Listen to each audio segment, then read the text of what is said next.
All right, here we are, guys. Welcome back to another episode of the Metal Summit. It is Wednesday, man. Half the week is gone. The weekend starts right now, as always, on your beloved island of Misfit Toys. We've got Angel Alamo. We've got Psycho Steve. Bobby Dreyer is actually taking this show off simply because he's covering a festival for Mark Hudson, who we had on the show last week. I'm Jay, and we've got Jason Perlzweig back with us for this beloved episode as well. So thank you guys, as always, for tuning in with us. I hope you've been able to conjure yourself up a nice cold beverage, roll something fun, and smoke up a little bit with us today, because we are being joined by tattooist, musician, and artist Opie Ortiz. How are you, brother?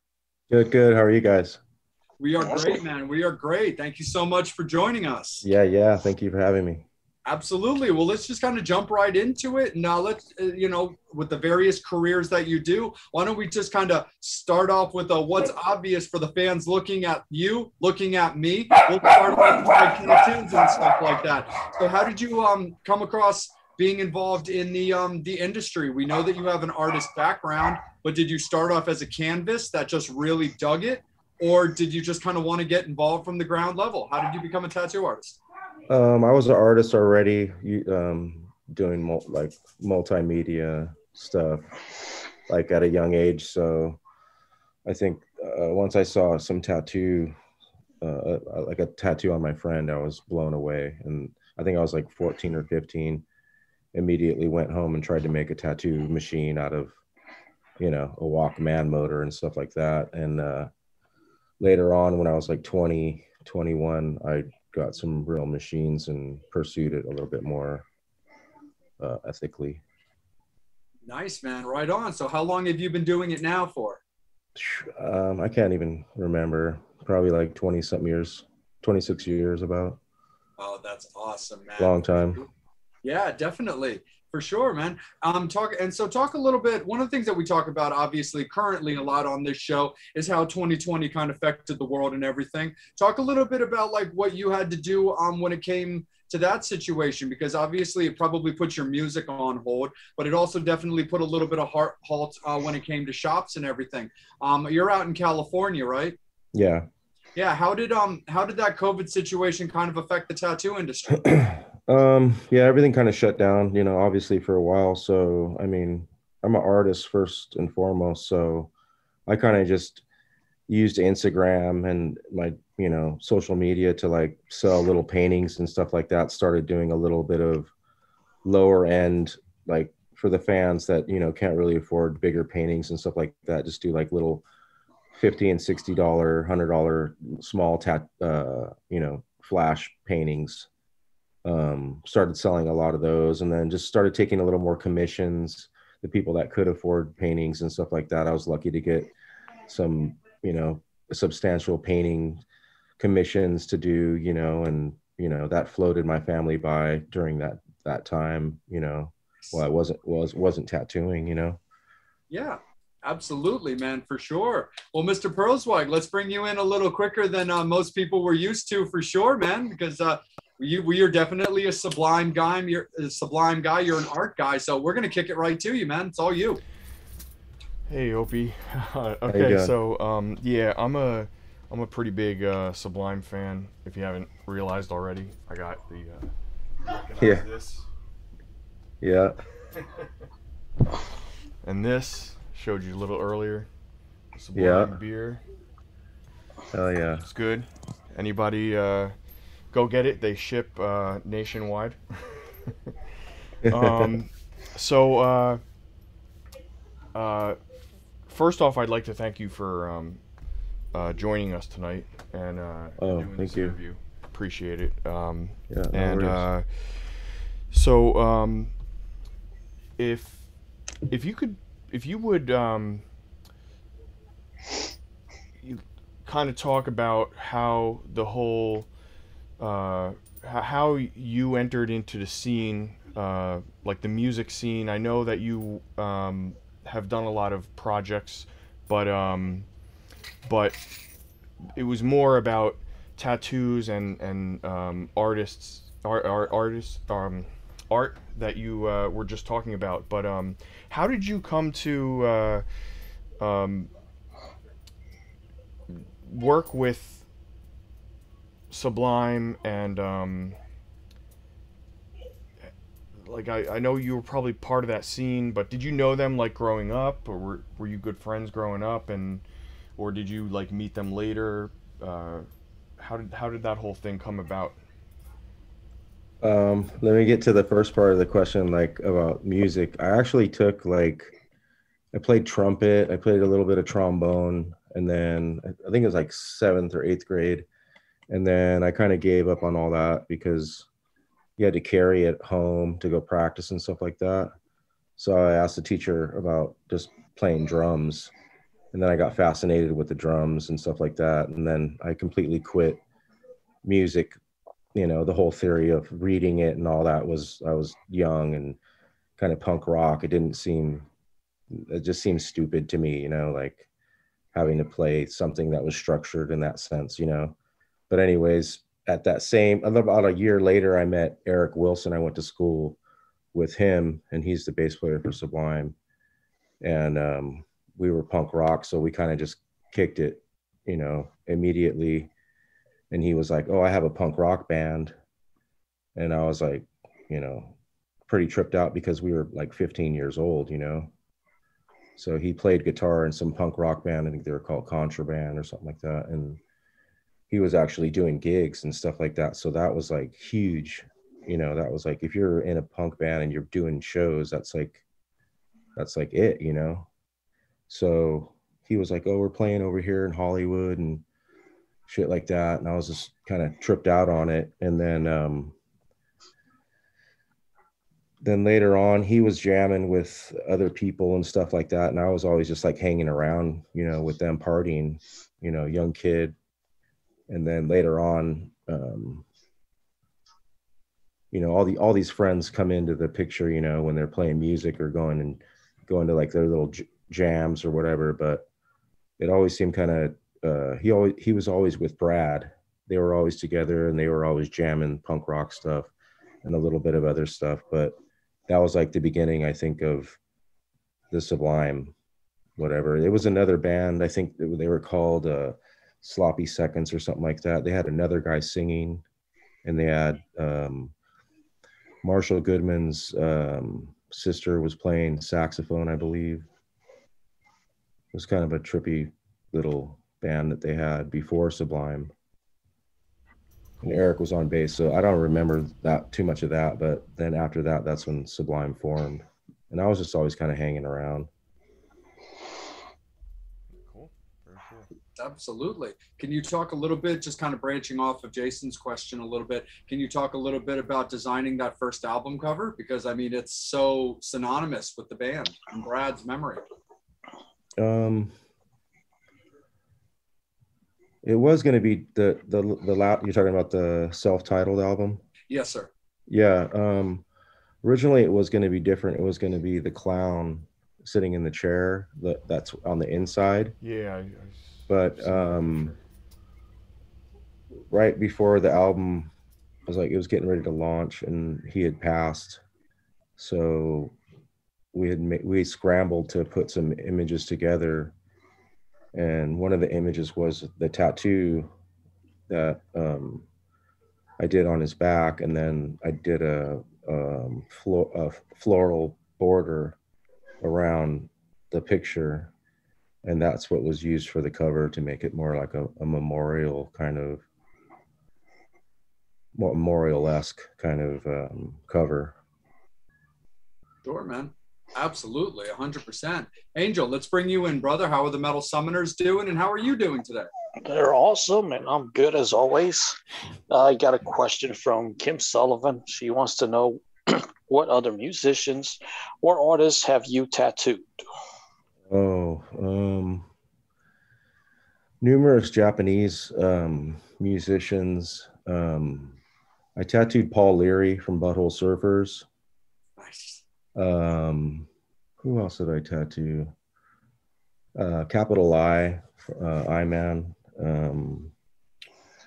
I believe I tattooed Uncle Cracker many moons ago.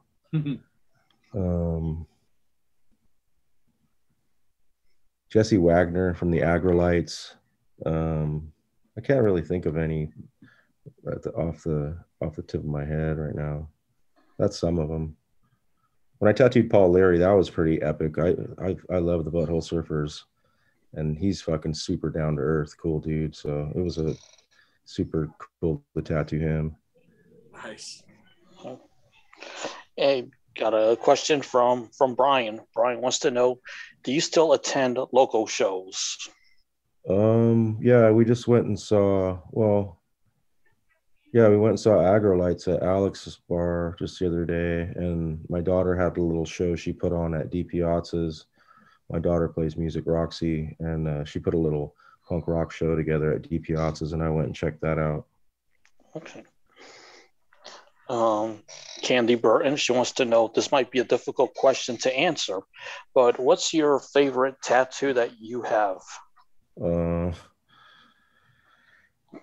Probably the ones my kids did, the little scribbles and their names and stuff, because it's just so hilarious that, like, you know, the way they look, and, you know, just to look back.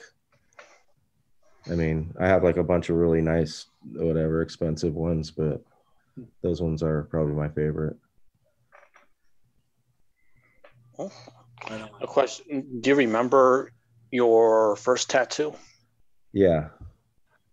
It's a little lion right here on my forearm, done by an artist, Catalano, and he's passed now. So, but I was supposed to cover it one time, and it just didn't happen. It was weird. Like, the tattoo that I got didn't cover it, so it's kind of just there. Maybe I'll have it touched up and shined up. Right on. Give it a little bit. Bring back a little bit. Bring back a little youth. Yeah, shine it up. You know, make it look man.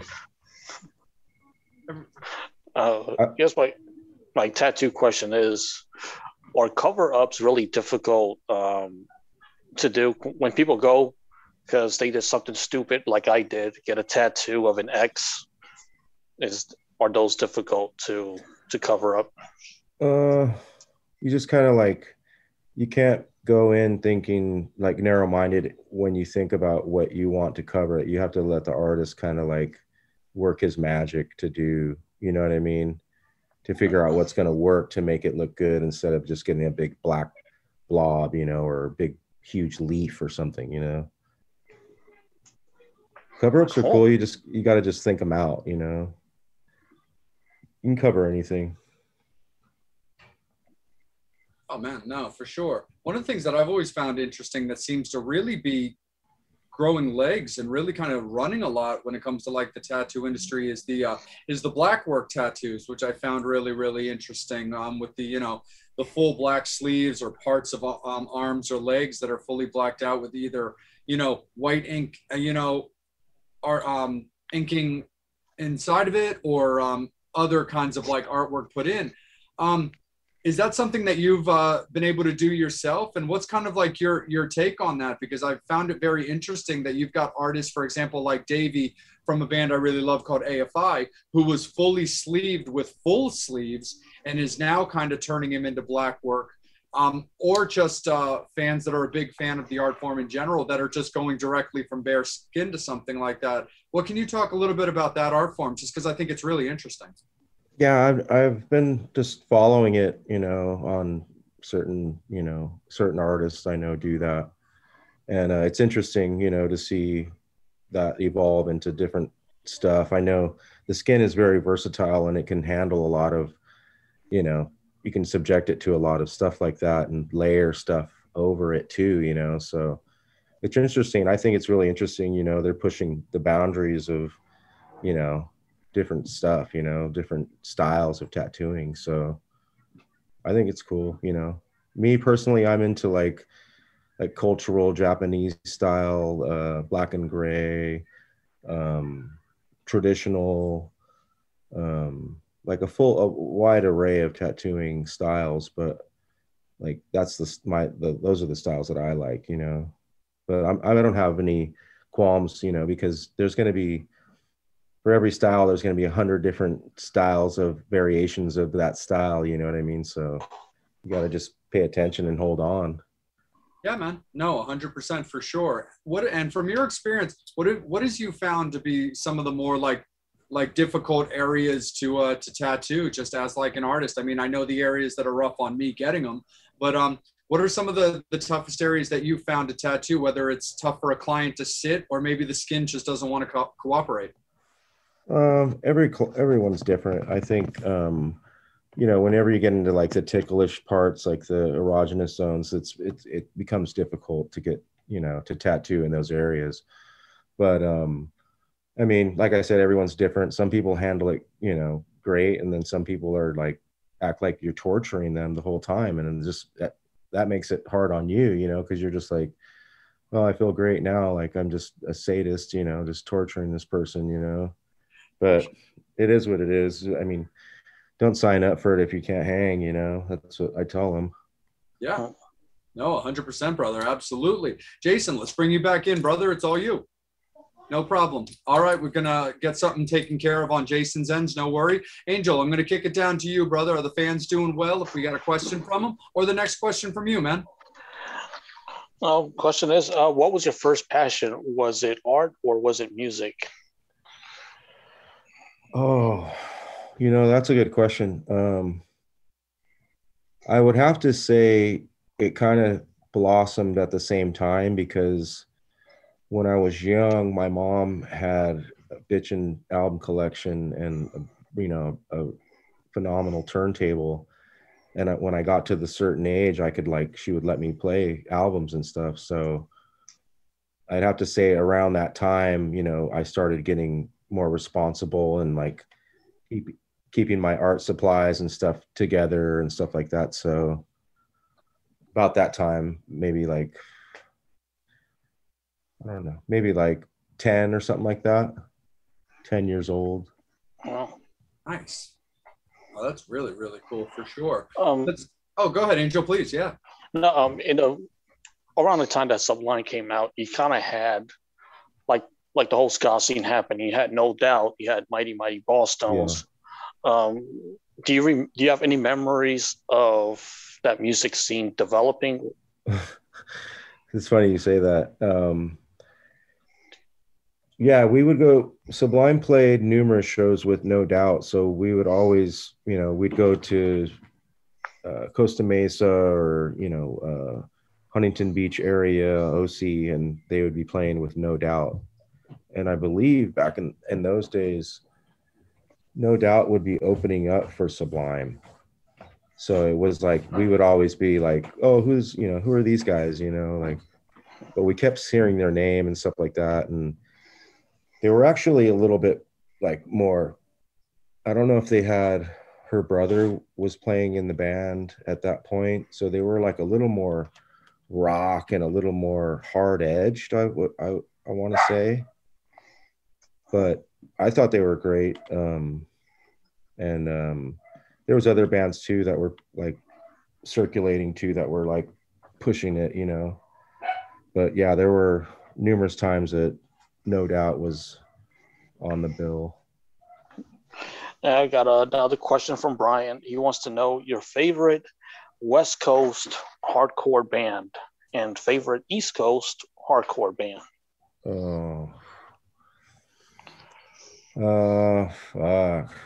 I don't know. Probably East Coast, probably be Cro-Mags. West Coast, there used to be this old band that we were really into, and they came out on Alternative Tentacles record. I don't know if they would be hardcore, but they were definitely punk rock, and they go by the name of Part-Time Christians. And they put out one album, and that was like probably one of our most favorite hardcore bands that we like. I mean, there was like Wasted Youth. There was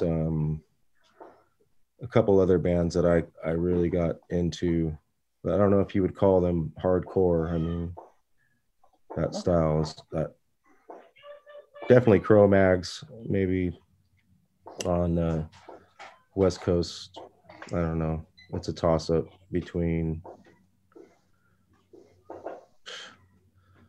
I don't know. I don't know. Would you say East No, that's Coast cool. Bad Brains? Nice. Like so. Yeah, Chromax, Bad Brains, and then East Coast or West Coast would probably be Part-Time Christians, maybe. For Okay. that. Good question. Cool. Oh, here's one really good question from Kim Sullivan. If you had not chosen tattoo artist as a profession, what else would you be interested in? I used to get a lot. I was into design and stuff like that. Like, I was really into offset lithography, like printing and stuff like that, silk screening. So I could see myself doing some kind of like occupation in that field. I've done numerous jobs in the art field where I was painting shit to painting backdrops to printing t-shirts to, you know, pretty much everything in the art field. But found tattooing my favorite. Okay, awesome. Well, let me paraphrase some from Brian. It was trash core. Trash core. Yeah, that's what he meant. I'm not really into that. I mean, we were into like DRI. Is that trash core? I don't know. You'd have to define it. Yeah. Okay.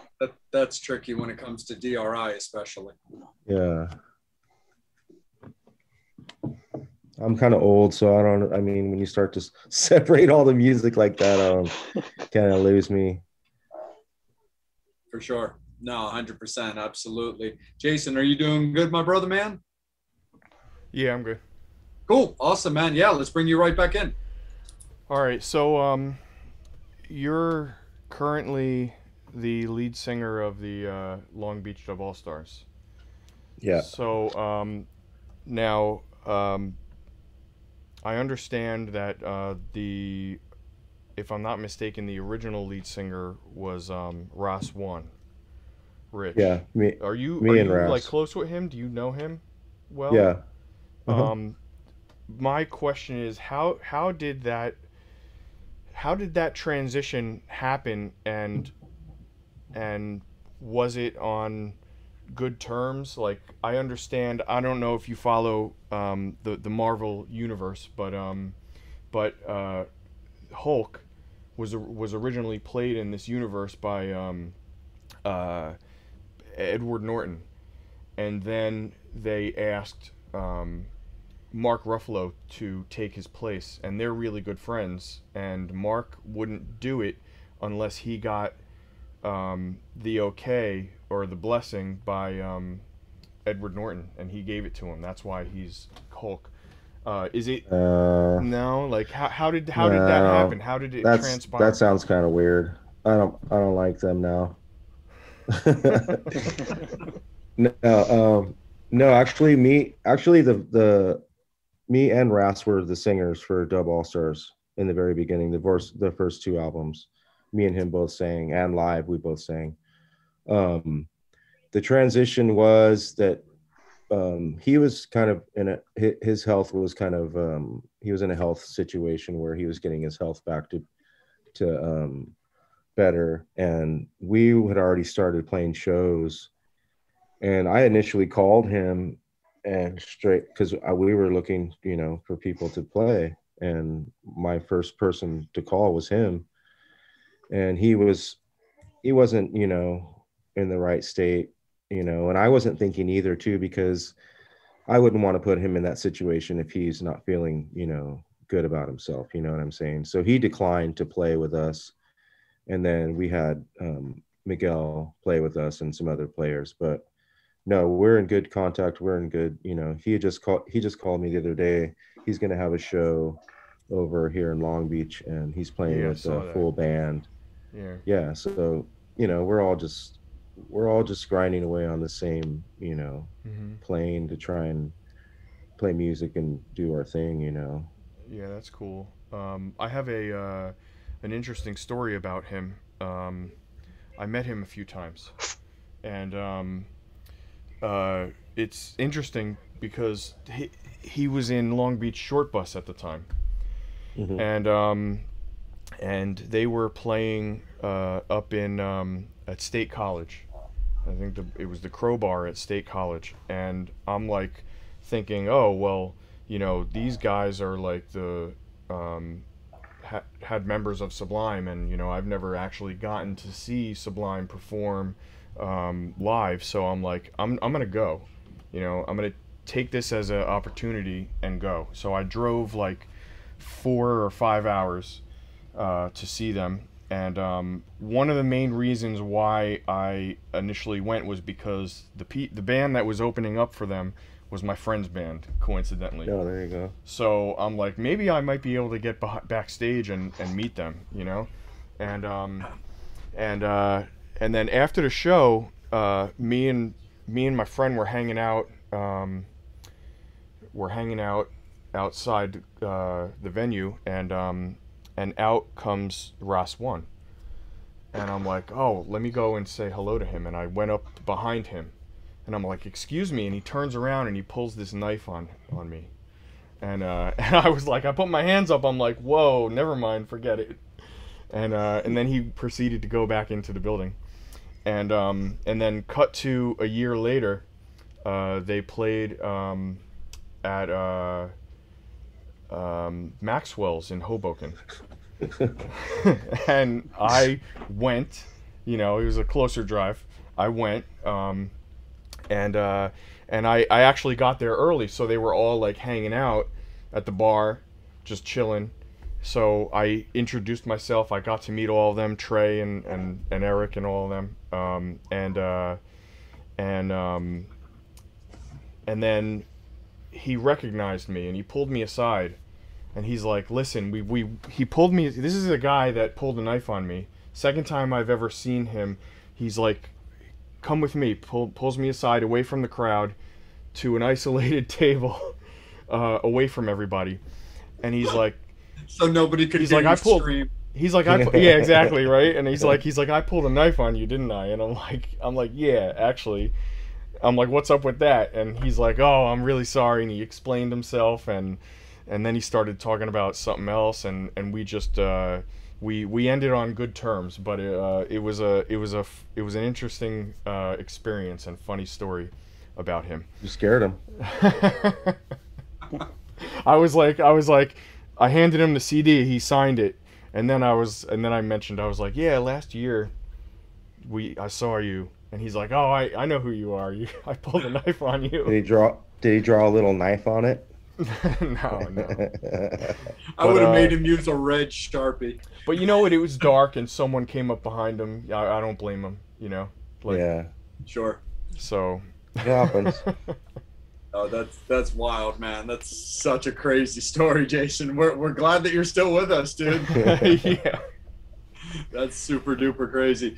Opie, from everything that you experienced with Sublime back in the days to what they're doing with now with everything with Rome, like, what do you think about the fact that the guys are still, you know, getting the Sublime name out there and, you know, keeping their fan base strong, you know, even with Rome involved? What do you think of that? No, I think it's great. It's bringing a lot of, you know, young fans into the whole Sublime family stuff. So, you know, I think it's great. We go and see him, you know, whenever we can, and it's great. I think it is. We were just in Mexico with Eric. He was actually talking about his this new project he's got too. So constantly doing music, that guy. Nice. Right on, man, for sure. And just kind of as like a follow-up, kind of like to take it back there because, you know, the fans are interested, you know, we're interested. We kind of wouldn't be doing our jobs if we didn't go here. But the way that I just kind of wanted to phrase this was when you look back, you know, at Bradley and, you know, in Brad's life and stuff like that, what are just kind of some of your fondest memories of like, you know, working with the Sublime camp and seeing him perform, or maybe some, if you have a cool story or two from any time that maybe you guys were just kind of chatting? When you're around, you know, people for long times, you know, long periods of time, and you've known them for years and stuff like that, you kind of like go through the ups and downs with them, you know, and there was like a lot of happy times, you know, and there was a lot of like sad moments, you know, but I try to cherish, you know, the happy moments and the like the cheerful moments and the great goals that were conquered, you know, by, you know, what he was trying to do, you know. He was an achiever, you know. He was like, had a story to tell. I think he was like a storyteller, and I think music was his platform, you know. That's how he got his story out there, and I think he was great. I think he was before his time. He had a different style than other people. I think he didn't care about like flair and how to look, you know, all whatever. He just went out there in his shorts and flip flops and or barefoot, and, you know, threw his soul on the line, you know. So yeah, I miss him, you know. I think about it a lot. Like if he was a little more, you know, just a little more healthier in that aspect, or a little more thoughtful, you know, or, you know, I don't know. I think about it a lot, but I'm glad that he left us, you know, his son, and the memories and the music and stuff like that. There's a lot of memories I have. One time we went sailing to Catalina with a lot of the guys. Me and Eric were talking about it just recently, and there's a lot of people that aren't with us that went on that sailing trip, you know. But it was, you know, memories that you'll never forget, because it's like men bonding, you know, sailing and surfing and fishing and listening to music and drinking and stuff like that. It's like a pirate's life almost, you know? Yeah, absolutely. No, 100%, man, for sure. Angel, let's bring you back in, man. How are you doing? How are the fans? Oh, they're doing awesome. And I have a question, which I'm just curious because I'm out in the East Coast. But there's something about like California, like you kind of think about Sublime, like I said, him going out in shorts. It was kind of like relaxed music. The whole thing with the ska movement coming out of California. What is it about that area that is just so laid back? Like you always mention artists that come from that area, just kind of talking about how laid back it is as opposed to other big cities where everything is fast on the move. So what is it particular that is just so laid back about that area? Maybe the beach air, you know, the breeze, the sunny vibes, the kind of the way the people are kind of like, I don't know. I've been to like Spain or Italy. No, I've been to Spain. I've been to Italy, and it was like at 3:00 they all take a nap till like 6, I think. Damn. So like, you know, that's pretty laid back, you know, food. Like, but yeah, I mean, I don't know. It's like, I guess it's just the way people live their lives, you know, kind of just mellow, and people are walking around with bathing suits and, you know, going to the beach and swimming, and, you know, it's kind of just like summertime all the time almost, you know. But yeah, no, 100% for sure. Angel, do you want to keep rolling with it, buddy? Yeah. My question is, when Ink Master happened, did you ever consider going on the show? Had to ask. I'm sorry. No, I don't think I mean, I used to watch it and laugh because I just thought it was hilarious. But I know a lot of those people on there, you know. I know Oliver, I know Mark Longnecker, I know a couple other people that were on there too. I don't know, when it gets to that level, it's just kind of like, it's great to do good tattoos and stuff when you're putting all this, you know, drama and all this other shit behind it. It's not really the vibe. The good vibes just fly out the window. Yeah, that's true. Yeah, because you could have created a great tattoo, but the whole vibe around it, you know, is like some drama and shit. So it just kills the vibe. Yeah, that's definitely crazy. And, you know, it's actually kind of funny too. Angel, it's kind of cool that you bring that up too, because I don't think you've known this yet. You know this yet because we hadn't really gone over it yet. But we're doing a convention, Opie, in August, an expo called Rockin' Pod for, you know, music inspired podcasts. And Leah Vendetta from Ink Master is actually one of the guests that's going to be there, and we're actually on her list of interviews. There you go. Nice. So, yeah. And she won though, right? Yeah, I believe she's. Yeah. I believe she's one of the winners. Yeah, Yeah, she's because I need a probably cover-up. phenomenal. Well, this might get you your opportunity there, Angel. Yeah, I'm the dumb one that got a tattoo of his ex. Dumbest tattoo. Okay, any advice like on tattoos not to get since we're on that subject? Roll with it, bro. You can get like a submarine. Like a submarine going like, you know. Or like screen door. I'm a big fan of the good old-fashioned void stamp. Yeah. My advice to guys is so you can see it. If she's nagging you to get a tattoo of her name, dump her. The good old school one is bullet holes. Right. Yep, dump her after the show. Oh wow, the bullet holes tattoo. The bullet holes are that's the one. That's what you should get, Angel. Oh. Just leave it as bullet holes all around it. Yeah. There you go. I had a guy when I was doing some shop helping work in tattoo shops years ago. This guy that I worked with, Lucky, got like a pin-up version of his longtime girlfriend, like right on his forearm. And then I guess for whatever, over time, it went sour, and he had her like completely tattooed in red with like devil horns added to her head, and had like a fucking tail put on her and stuff like that. So like he just completely flipped it that way, whereas opposed, instead of having like this tattoo pinup girl of his ex on his arm, he just turned her into the devil. That's great. Well, speaking of the devil not getting tattoos of your ex, let's go to Ken's question. All right, let's do Just to kind of switch it up a little bit.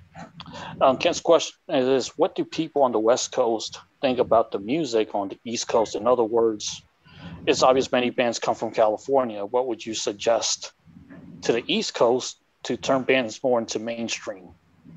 If that makes any sense, I can rephrase it. I don't know. If you want to go mainstream, I guess. I don't.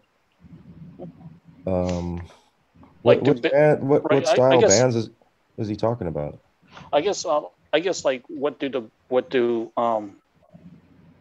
people on the West Coast think about the music on the East Coast? Like in East Coast, we kind of look at your music as like laid back. You know, it's cool in summertime. What do people think about the music on this part of the coast? I mean, me personally, I love East Coast. I love Gangstar. I love all that shit. I love fucking hip hop. You know, I know it came from there. I know what's up.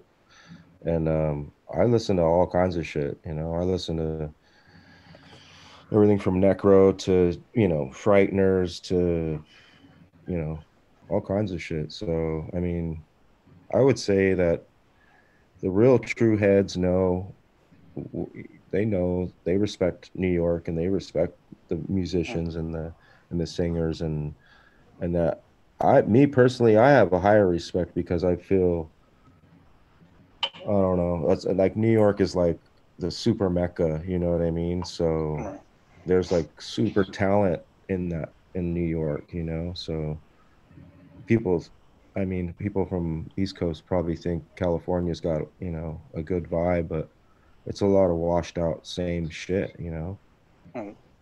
That's why I feel a lot of artists are coming from different places, you know, now, because California's like just kind of washed out.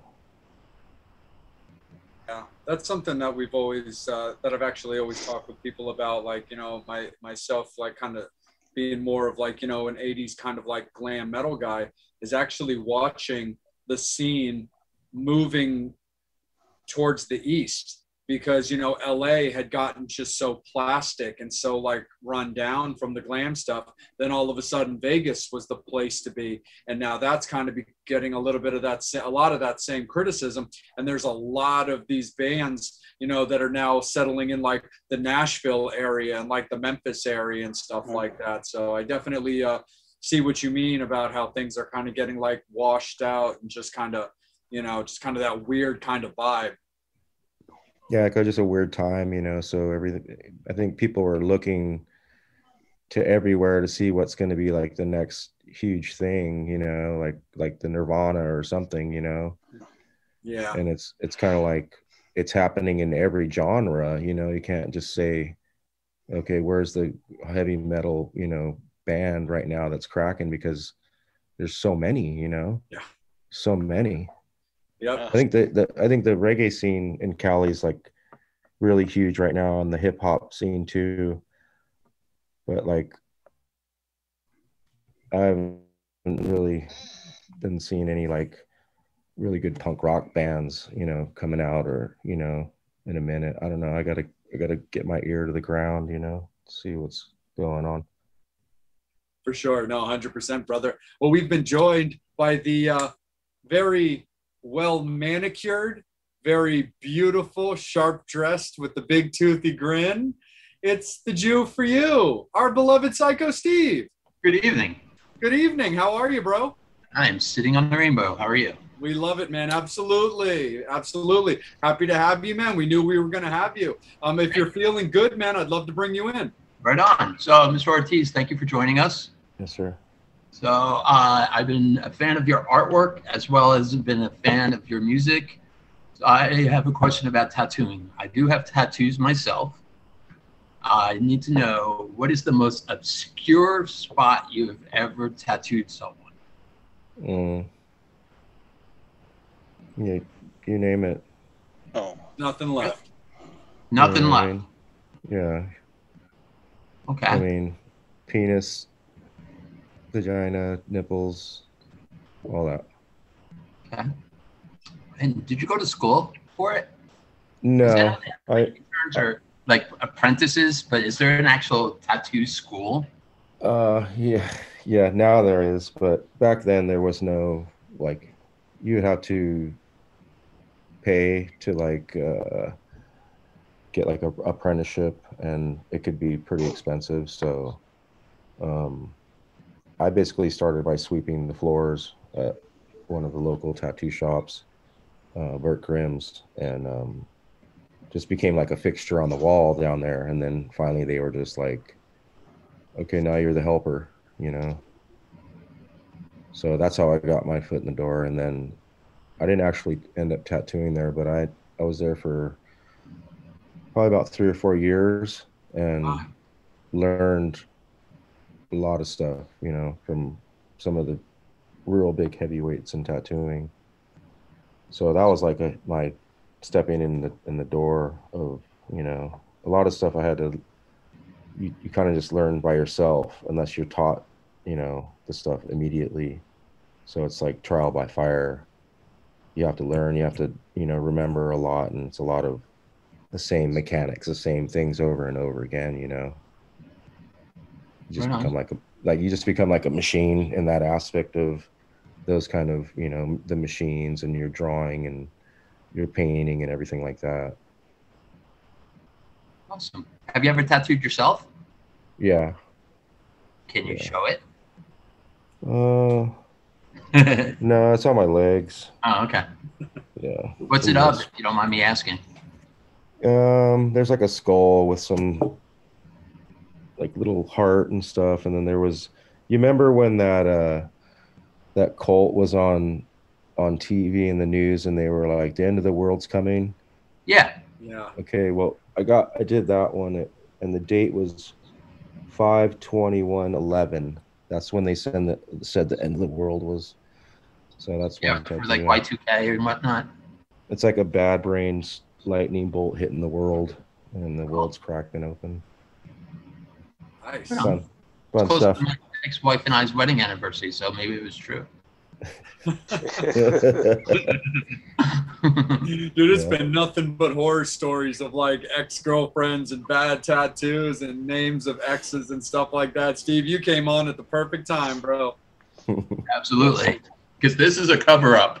This had my ex-wife's name in it, but it has my children's name. So the best thing that came out of her is my son's. So you just made my night. That I don't feel so bad anymore.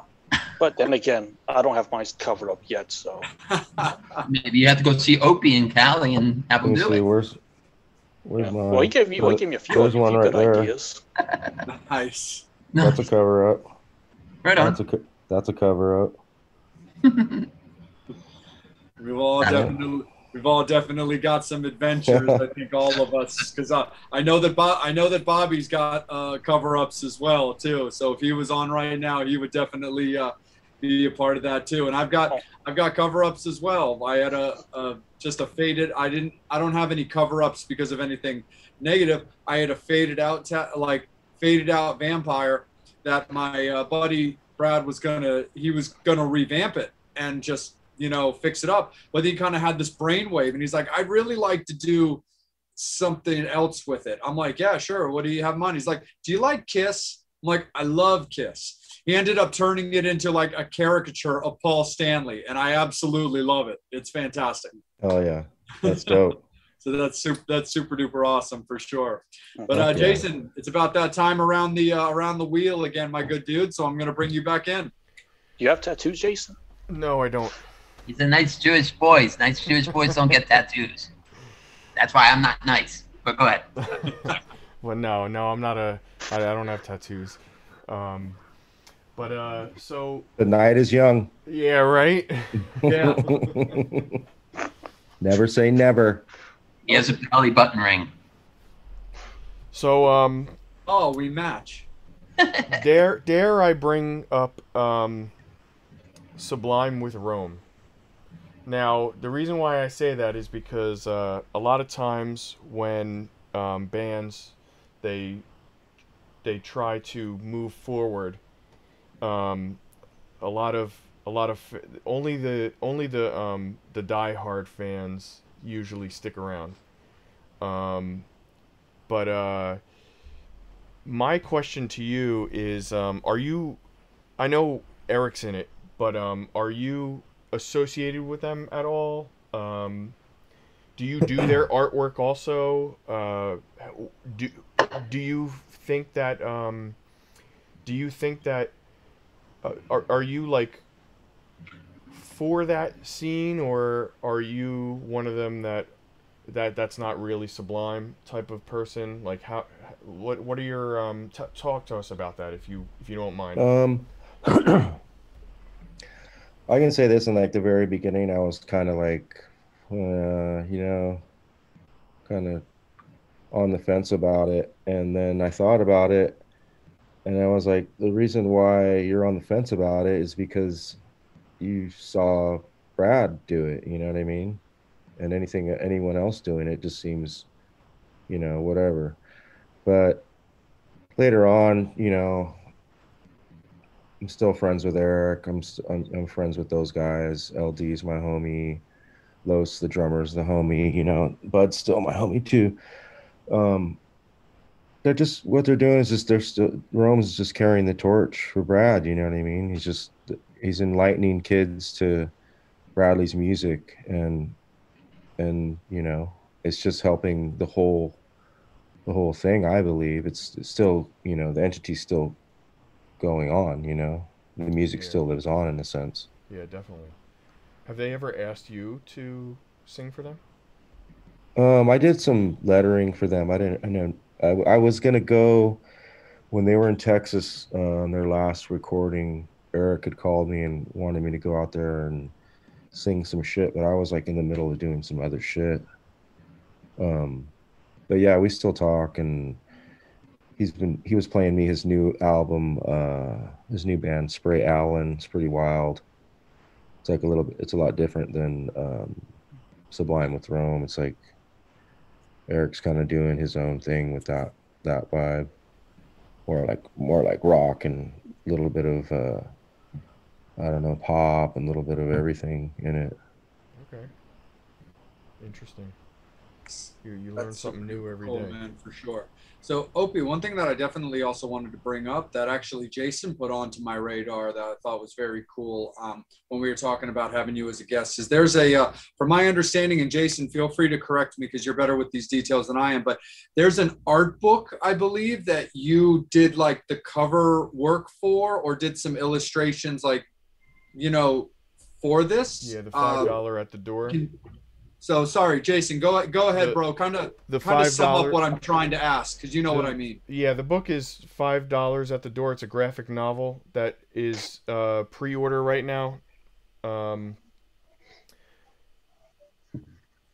yeah, so like your involvement in I that. think Z Comics. Z2 Comics, I think. Z2 Comics, yeah. Yeah.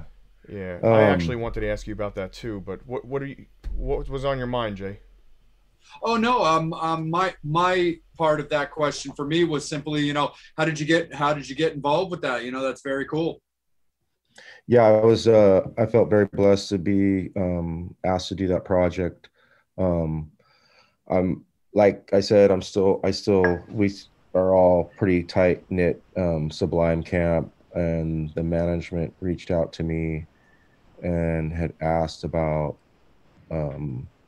if I would do this cover for this graphic novel, and I kind of got stressed out because I'm constantly doing art and stuff like that. But you know, when you got to do stuff like for people like that, it has to be like very specific sizes and all, you know, the specs have to be all the shit, and then when you send it, it's got to be all these crazy, you know, it's kind of a headache. But yeah, I jumped at the opportunity, and I was kind of stressed out about what I was going to paint, you know, or what I was going to do. So I just kind of like brainstormed on it a little bit, and kind of like, the theory is it's like stories of Sublime. So I thought, well, if I have the sun opening up with like a brain inside and stuff kind of going on around it and inside, like kind of sparking and blowing up, that would be a good image. And they all loved it. So I was really stoked to do that project. That's awesome, man, for sure. But yeah, Jason, let me since you had mentioned, you know, being curious, wanting to ask about that as well. If you've got anything to add or questions to ask involving this, let me kick it back up to you, man. Yeah, sure. Thanks. So sticking with the topic of the $5 at the door graphic novel, I actually pre-ordered it, and Okay. and in time to get the art, and this was one of the art pieces that I got.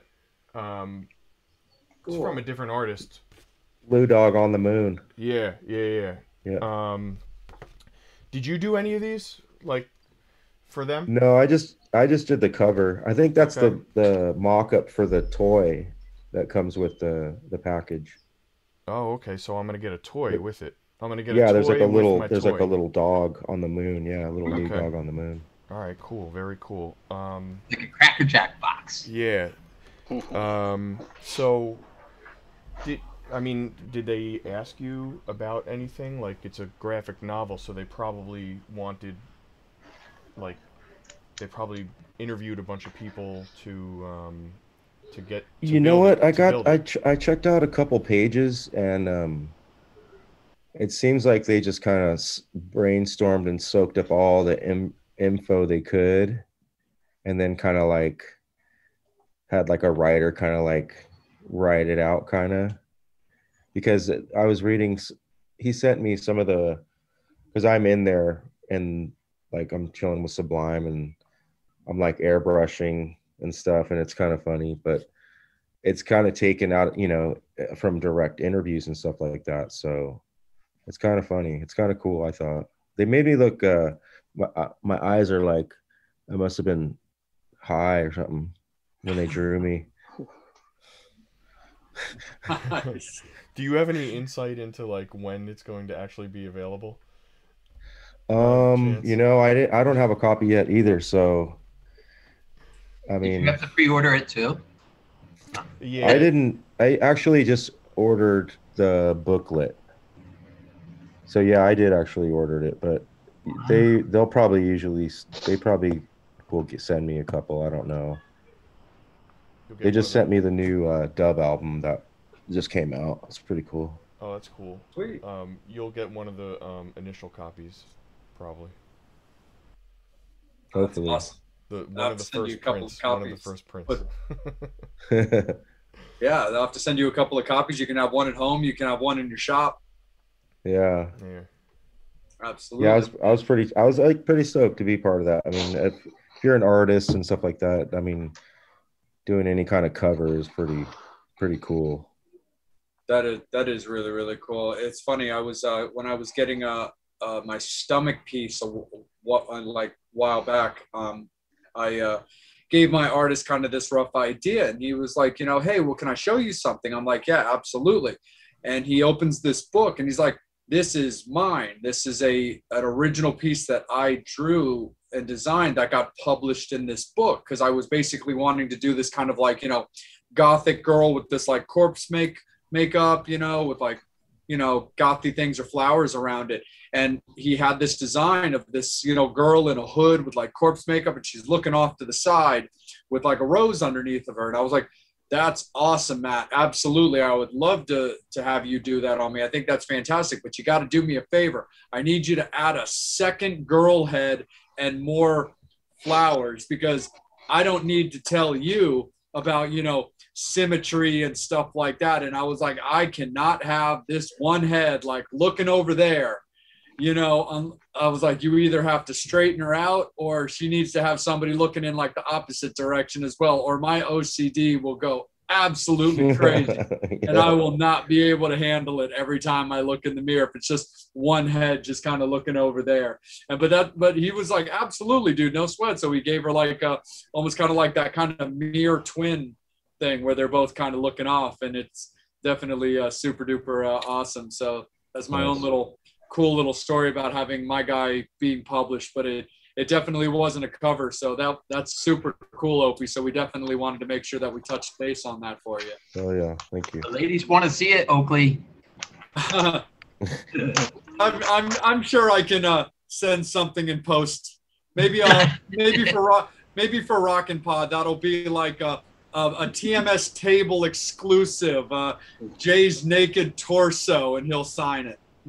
Or sign up for our Patreon and you get to see it. Sign up for the Patreon if that's what you're going to get. Steve, you might as well just tell me to get an OnlyFans. There you go. Yeah. Your linen. There you go. Exactly. I can hook you up with the details. 100%. Seriously. Angel, stand by, brother, because I'm actually going to bring you in right after break, because it's about that time that we actually take an opportunity to say thank you to some of the endorsements of our show that, allow us to put together, such cool episodes every week and allow us to have like rad guests like Opie to be able to join us and stuff. So we always start off by thanking Brad, Angie, and Dawn from BLE, Bradley Entertainment. We thank you guys so much for being involved with us. You're absolutely fucking fantastic. The guys travel in to cover the shows. I'm BLE from the rave to the grave, and I appreciate everything that I get to do with you guys. And we've also got some very cool The Metal Summit information and announcements that we're definitely looking forward to putting out there as well for the fans. So stay tuned for that. But Brad, thank you so much for being involved with us, brother. You know how much we love you. We always want to thank Sarin Cadaver from Twisted Vines Horror Decor. She does absolutely fantastic work. Voodoo dolls, Ouija boards, cool decor to hang in your house. She's incredibly artistic, very awesome at what she does. I've got a few pieces that she's done for me around my house. So, Sarin, we always appreciate you being involved. Always got to thank, my beloved bestie, my BFF, Janet, and her boyfriend, Mark, Rockin' Horror Apparel. Thank you guys so much, Lizzie Borden and all that stuff. They have a fantastic website, rockinhorror.com, for Rockin' Horror Apparel. They clothe members of the Metal Summit. They do everything from hoodies, T-shirts, pants, custom stage wear. They're absolutely fantastic. And they did a really cool episode with us as well. So Mark, Janet, thank you guys so much as always. David Rosenfeld, NJ Smile, Rosenfeld and Associates. That's the people that keep Steve smiling. So David, thank you so much, brother. We appreciate you being involved with us as well. And we always want to thank John from Bubby's Beanery for everything that he does as well. Fans, stay put. Don't move. We'll be back in about a minute or so.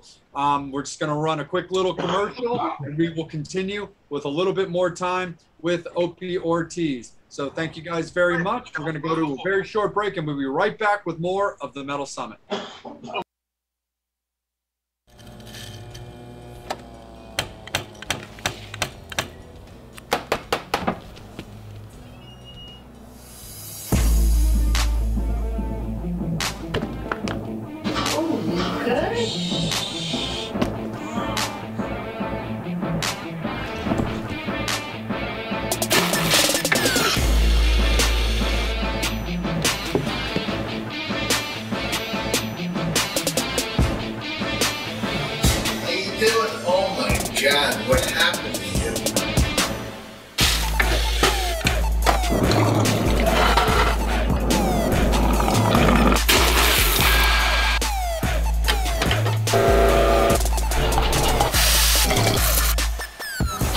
Hope you feel better. Have a great day. Sweet baby Jesus.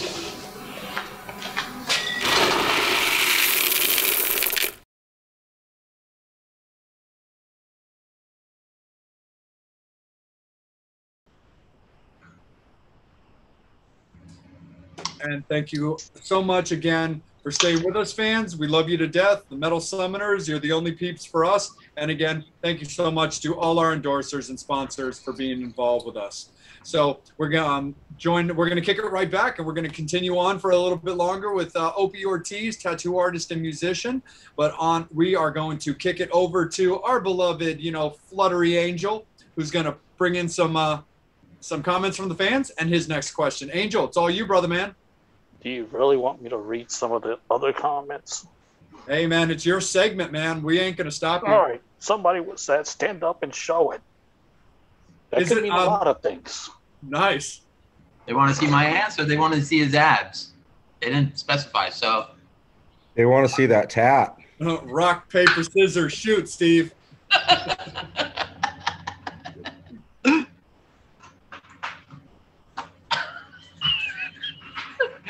This is a family show, you know. I knew he wasn't going to do it.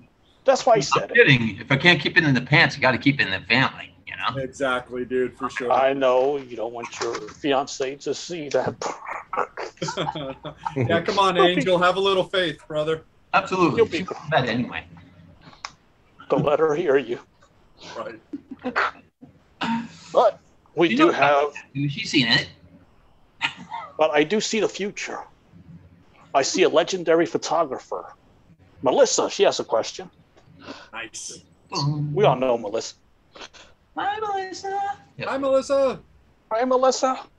Nice picture. Hi, Melissa. I love your work. I don't care what Steve says. You're awesome. Oh, sold out. Whoa. I'm just playing. Okay. All right. All right. Single. Okay, go ahead.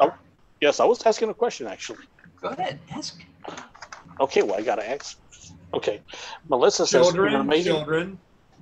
Melissa says you're an amazing artist. Is there any tattoo artist, old school or new artist, whose talent imitates you? Intimidates you. Intimidates you. Yeah, that's what I meant. Yeah. There's all kinds of new talent that intimidates me. I wouldn't say intimidates me. I would just be like more like those guys are really pushing the fucking envelope of tattooing beyond just normal tattooing, you know.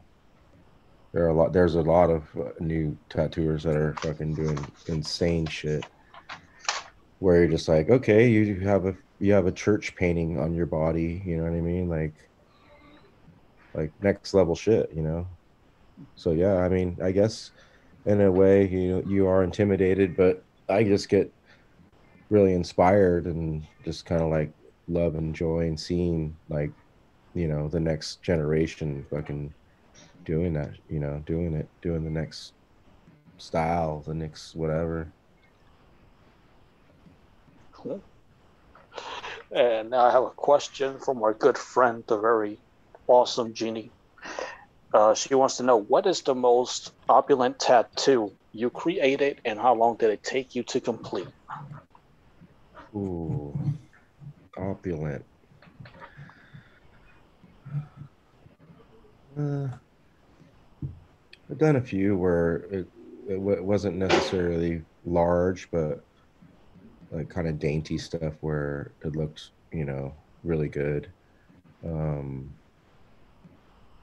done this. I did a Mayan Copan stone glyph on this one client, which was pretty cool, and it was very, very intricate. It probably took more than 10 hours, 2 sessions. But yeah, and I saw it. I mean, I probably did it almost 20 years ago, and I saw it probably about 5 years ago, and it still looks phenomenal. Like, I think I have a picture of it somewhere, but I was like, I was tattooing differently back, you know, when you, in the very beginning, you're just taking so much time and you just want everything to be perfect. Now I'm just like, go, you know. Like back then you're just like, don't want to mess up, you know, you want everything to be perfect, you know. For sure. Where did you put, where was that tattoo located? On her thigh, on her side of her thigh. Yeah. Nice. Okay, let's see. We have a question from Steve Prestup, but we're going to skip that question because he's on the show. Sorry, Steve. We're going to skip that. Is that the Tookus question?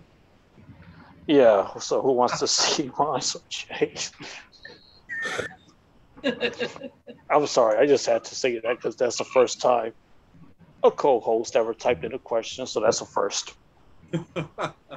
So since it's on me, I get to ask the questions. Okay, so here's my question. Are you surprised that tattoos have become more acceptable? Like we know that back then, if you was a doctor or nurse or in any kind of those professions, like getting a tattoo was like almost like something you couldn't do, whereas now it's more acceptable. Are you surprised by that now?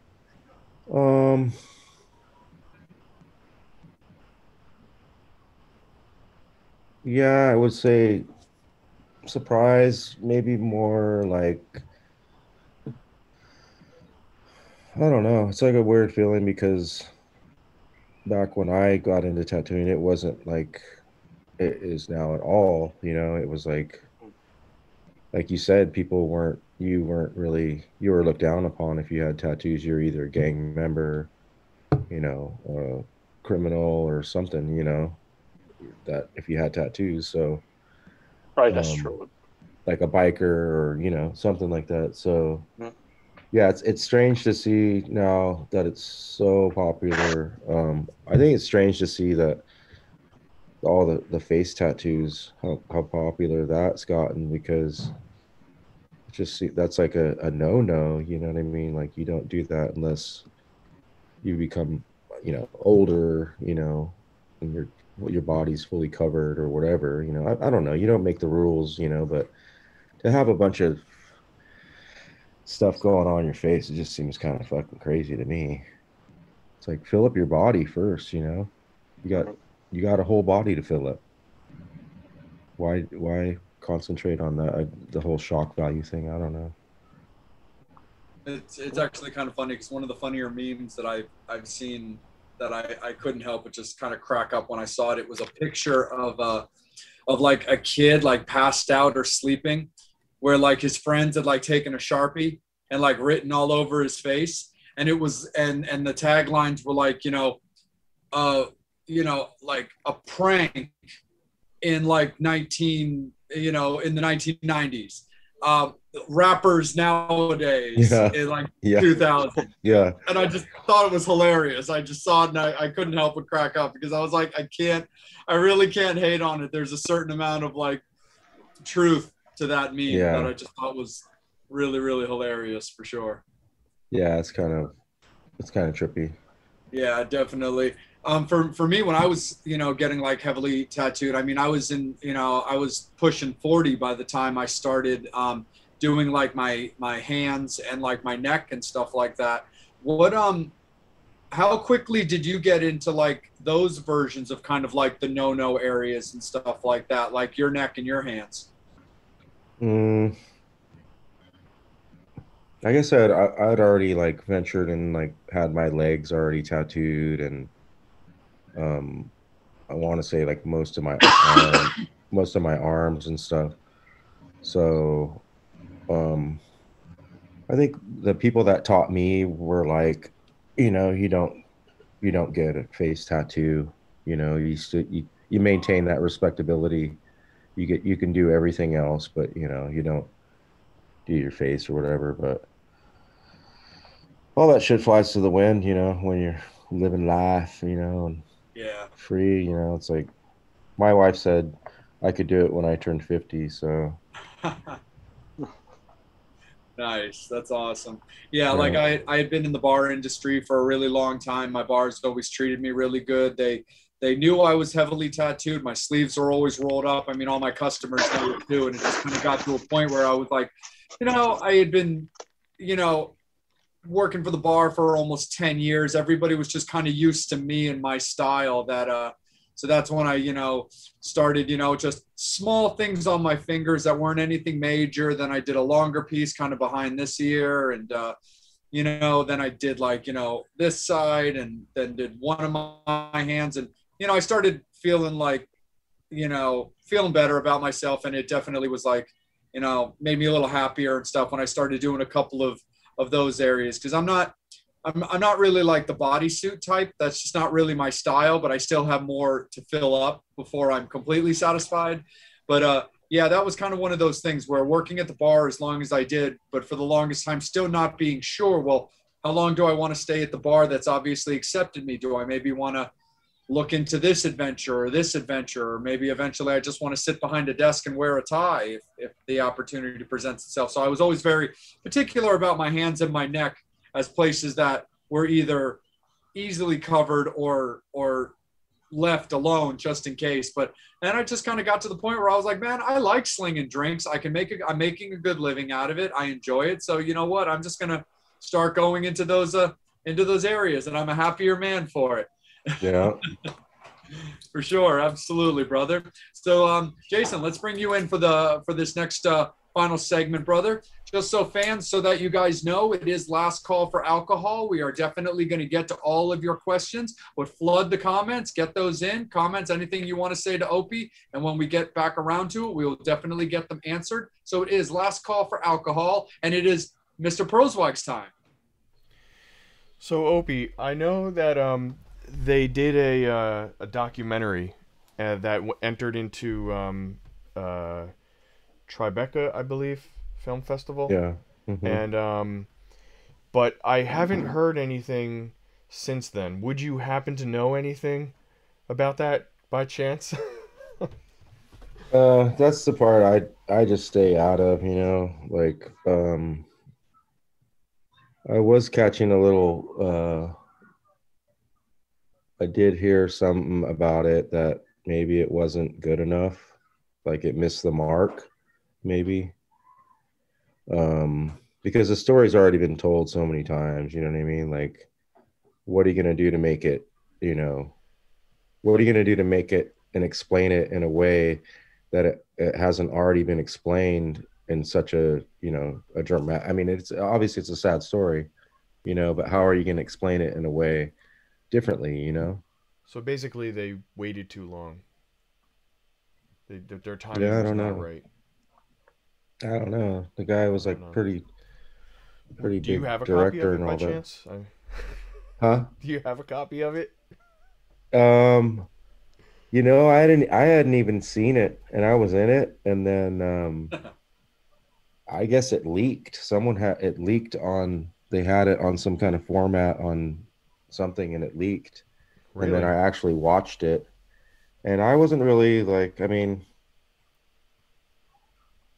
I know for a fact there's footage out there that would blow people's minds, but they didn't search it. They didn't ask the people, They could have had some fucking really good footage, and maybe they didn't want to pay, or I don't know. Wow, that's interesting. It just seemed weird when they were like the whole, like the footage of people sitting down, and then like a mural, and like not live footage, but like footage of Long Beach in the background. It's just like, really? Like, you can't do anything better than that. It's like, I don't know. Maybe some people might love it. You know what I mean? Yeah. That's just me. You're gonna have to wow me. You know what I mean? Yeah. Yeah. Interesting. Very interesting. No, absolutely, man. It's sad. I think it's sad. Yeah. They spent a lot of time on it and interviewed a lot of people, and then just falls short. I've been waiting and no news, and it's not the no news is good news type of thing either. But I mean, everything that's been told is they're just something. they're just saying the same thing over, that's been told. Yeah, true. It's just explained by different people, Yeah.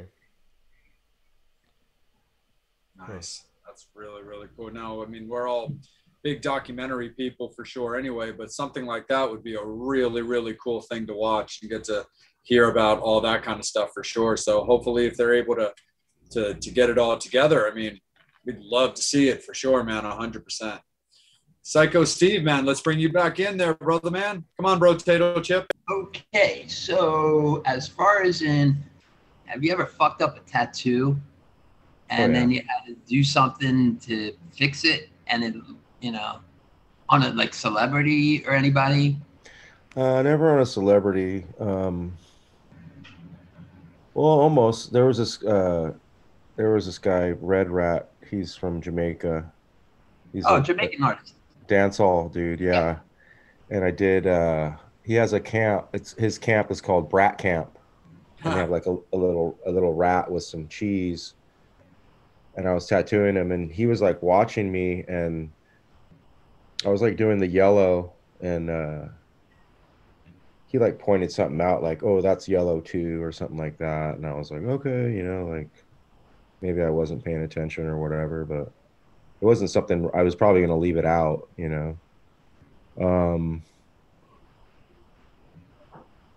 think that stuff happens more like in the beginning in the very beginning when you're trying to bite off more than you can chew, as you call it, or like you're trying to do some elaborate stuff and you're not even, skilled yet to do that, so I don't do that anymore. I try to just keep it, to my parameters of what I like to do and stuff like that.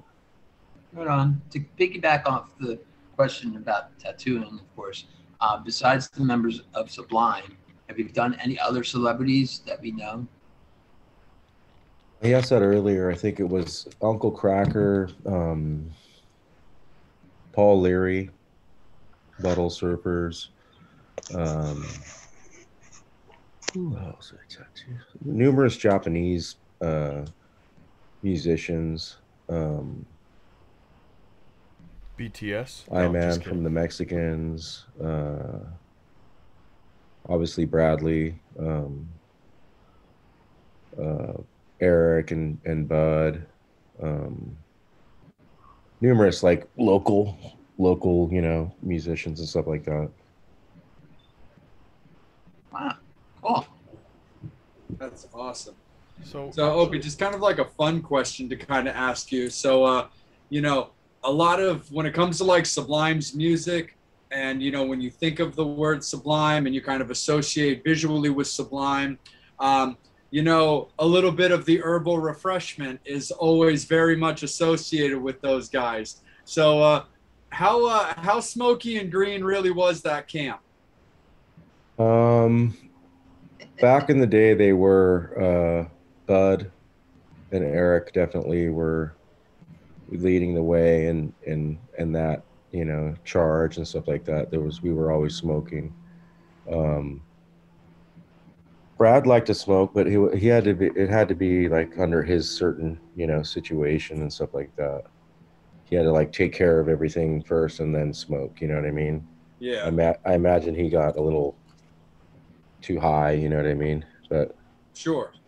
But yeah, we used to always we still do partake in the greenery. Awesome. Oh, man, for sure. And Jason, let me kick it up to you, brother, and then I'll bring in Angel with the final questions. Okay. So getting back to Long Beach Dub Allstars. So the show Friends had, for those of you who don't know this, had a spin-off called Joey, and the theme song was Sunny Hours by Long Beach Dub Allstars. Now, I watched that show. Didn't make it, but how did that come to be? I don't know. I imagined DreamWorks Records had something to do with that. They're somehow affiliated with those studios and stuff like that. It was used for, I think, a couple movies. I think an Angelina Jolie movie too. That same song. Okay. Yeah. I guess it was the vibe of that song is kind of catchy, you know. So Yeah, definitely.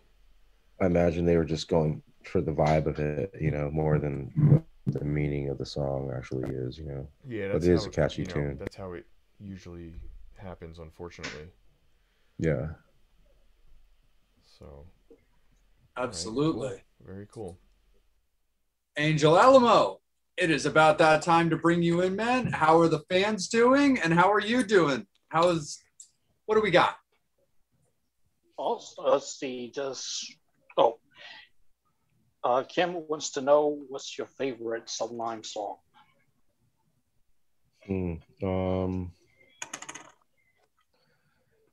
I like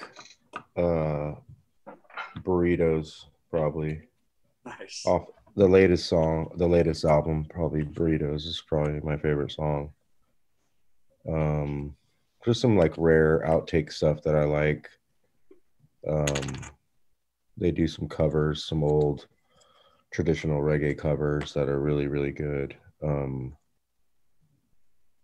then Robin Hood is really good. I love Robin the Hood, not just because I'm on my face is on the cover, but you could get into Brad's whole psyche of his production and his vibe when he was recording all by himself with the 8-track.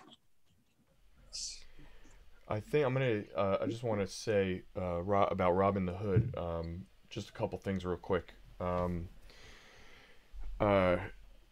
must say that's my favorite album out of all the Sublime albums, and the reason why is because it's so diverse. There's so much different genres piled into that one album. Yeah. And everything sounds very different than each other. Like not like an album that every song sounds the same, which I think is really cool. And also on Robin the Hood, there's a song. I think it's like Falling Idols or something, named after the band or something. It's not really a song. It's like it's got you guys talking, and one of them is like, who's that guy? Who's that guy? That guy. Oh, that's Opie. That Opie's our man. When people recognize you, are they like, hey, that's Opie. Opie's our man. Yeah, if I'm commenting on like Instagram or something on a Sublime thing, sometimes people will go into that, into that rant. Are you like sick of that? No, I actually enjoyed that. Actually, that's actually from Brad, like cutting and splicing, sampling off the video. Oh, okay. So he had cut that all off the video and tracked it onto the 8-track. I'm trying to think of the name of the track. I don't know if it's I'm not too much into reggae or something like that. Nice. Freeway highway or something. I forget. I'm not too much into reggae. Yeah.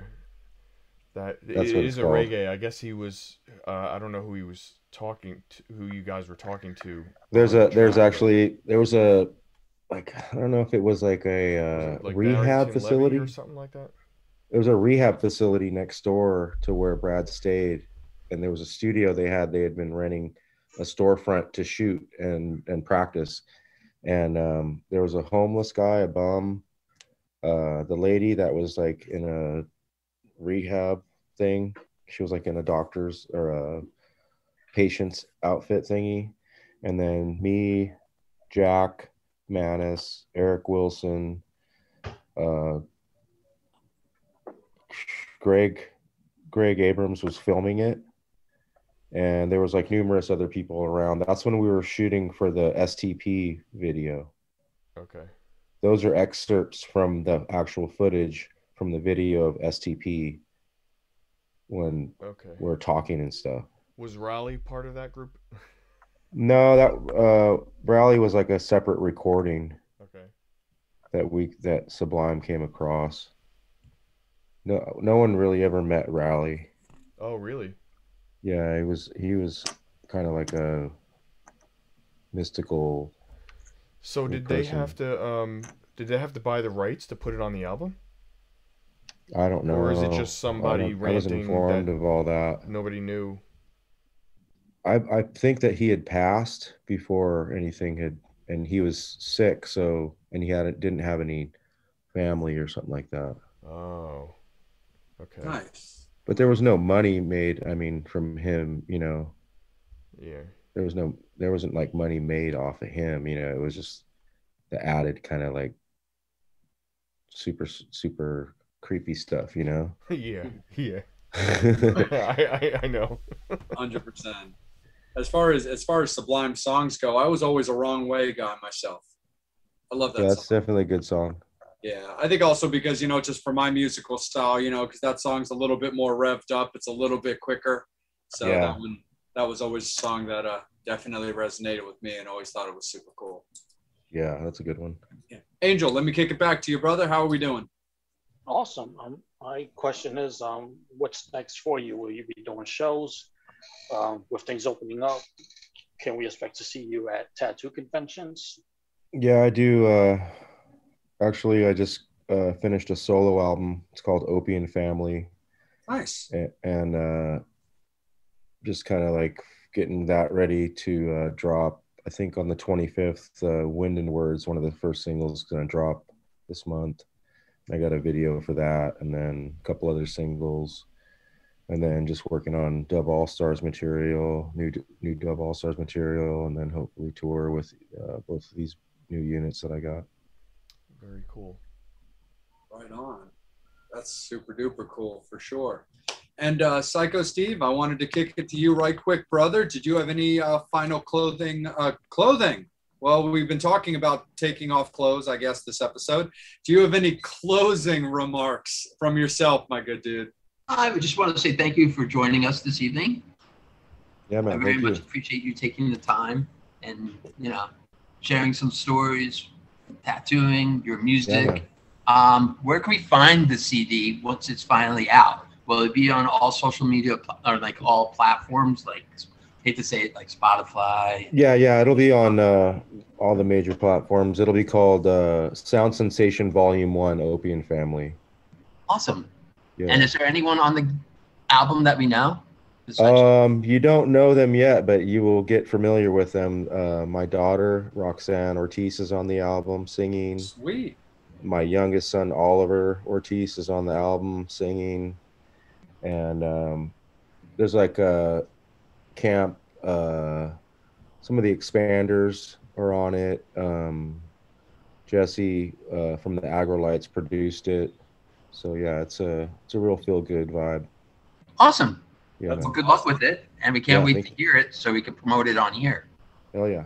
Yeah, and when you tour, real quick, you come let's to New continue Jersey. with that right quick, just for a second, because that's awesome, and that's just too good to kind of ignore. Are your kids looking to get heavily into the music biz if they're not already in it? Actually, my daughter is she's going to school for music in Monterey, and she leaves in August to go study music theory and all that. And she's phenomenal. She's, you know, everyone that hears her sing is like blown away.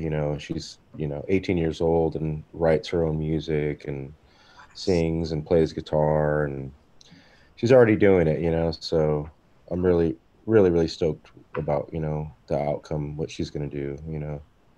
And Nice. my youngest son, Oliver, he's got to do what I tell him to do. So if he's going to sing, he's going to sing. He's a really good singer though. He almost has perfect pitch. So Nice. I got him singing some like scat style reggae stuff on 2 songs, and then he does a little backup stuff on a couple other songs. So he really enjoys it. So get him in there and get them doing what they enjoy. Absolutely, man. That's 100%. nice. And Jason, let me kick it back up to you, man, to close us. It's nice when your kids like pick up on what you do and follow in your footsteps. You know, my daughter wants to learn how to play piano, and it's pretty cool. And it's cool that your kids are partaking in your life's journey together. So that's very awesome. Yeah. When you tour for this album, come by New Jersey, and we'll all for get sure. together. For sure. You know? So Love to. Again, thank you very much for your time and being on the show with us. And, yeah, thank you. Absolutely. Appreciate Opie, thank it. you so much, man. We'll let you get back to your evening for sure. So Yeah. definitely want to thank Opie Ortiz from Long Beach Dub Allstars and Sublime's camp and his tattoo company for spending his evening with us. Definitely hit up all of his socials, support his shop, you know, because we're all about, you know, allowing that and helping that to happen as well. Hit us all up on our socials. We always appreciate you guys for doing that. Definitely make sure that you're following us on Facebook, since that's where we go live every week. Smash on that subscribe button for the YouTube channel so you can definitely make sure that every time, in case you miss an interview, you'll always be able to see it there. Hit us up on our Instagram. Hit us up on our Twitter. You know, we're all about being involved with you guys because we have no show without you guys. So Metal Summoners, always thank you so much. We really, really appreciate it. Thank you guys very much for tuning in with us. For the full panel, for Jason Proswijk, for Angel Alamo, on behalf of Bobby Dreyer, for Psycho Steve, I'm Jay. Again, he's modeling it off. Sublime. Opie Ortiz, thank you so much again for joining us this evening, thank you. brother, and enjoy the rest of your evening. Metal Summoners, we got our next announcement on Friday. It's going to be a great one as always, but we're definitely excited for this one. And then we will see you guys next Wednesday as always. Guest announcement Friday, show next Wednesday. You know where to be. It's the only place you want to be. Again, for all of us here at the Metal Summit, we thank you guys so much. You know where you've been. You know what you're watching. As always, this has been the Metal Summit.